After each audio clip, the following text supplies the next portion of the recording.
Hi,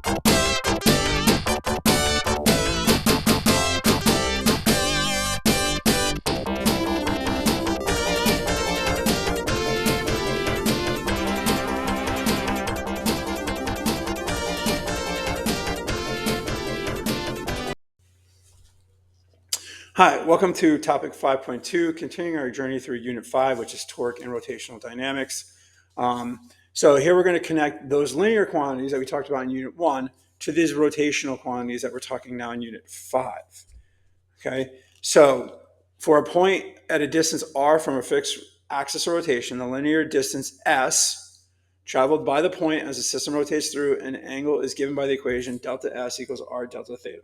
So math-wise, essentially this is the, let me put it this way, change in arc length, right? So use a different color, not orange maybe, but blue. So here we are, right? What we're trying to do is if we move a distance of theta, right, an angular displacement of theta, okay, how far did we move in this manner linearly, right? So that is that S, right? That is the arc length traveled, okay? So what we can do is we can relate all of those quantities that we talked about in the last video on topic 5.1 to linear quantities. In fact, that's our first one, right? And we can actually let's replace the S, right, because we're in physics class, with an X. So the linear distance traveled, right, let's say you have a point right there. So the linear distance traveled by that point is the radius of, in this case, the turntable, times the angle at which it moves. Okay, now I only show a small angle that can move, 17 pi radians, right? So it can move that far, and it'll tell you how far that's moved in the x direction.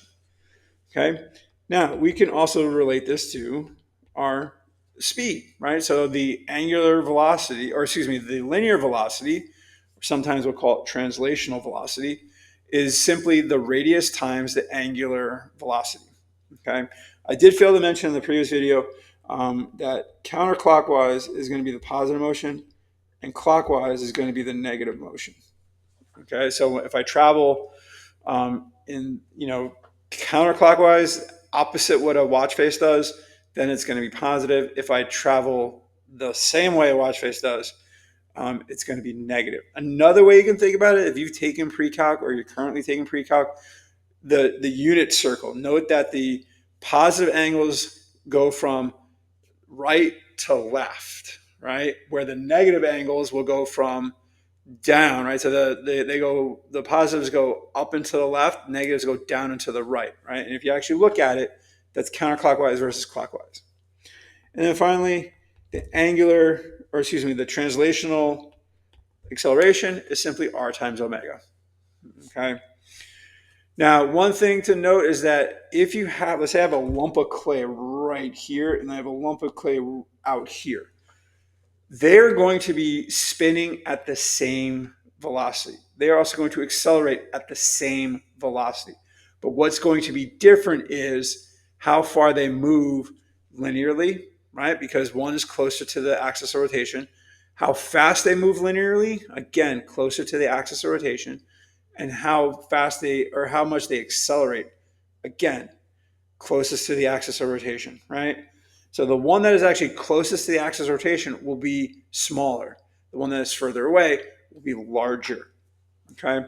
So let's go ahead and do the example problem. So this is kind of revisiting the problem that we did before, but what happens is we're asked two separate questions, right? Oh, sorry, I jumped ahead to torque, that's 5.3. Okay, so we're asked at what speed is the fishing line leaving the reel after 2 seconds elapses? So how fast is it moving coming off the line, right? Not how fast is the line spinning, but how fast is it moving off the line? And then how much line came out in terms of meters. All right, so we'll have to remember some of those numbers from the previous video. So if we want to find the speed, how fast essentially is that line coming out, we're going to do V equals R omega. All right, and so you have to be careful. The radius is given in centimeters, so you need to convert this 4.5 times 10 to the negative 2. And we found that it was traveling at 220 radians per second. So we multiply that out, and that line is coming out at 9.9 meters per second. Okay. Now let's go over to how much line is actually moving out. So we know that it came out at, or there was 220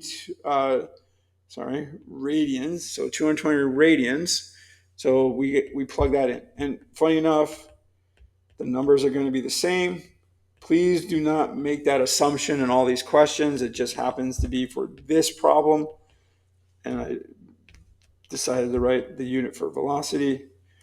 But this is going to release 9.9 meters worth of fishing line.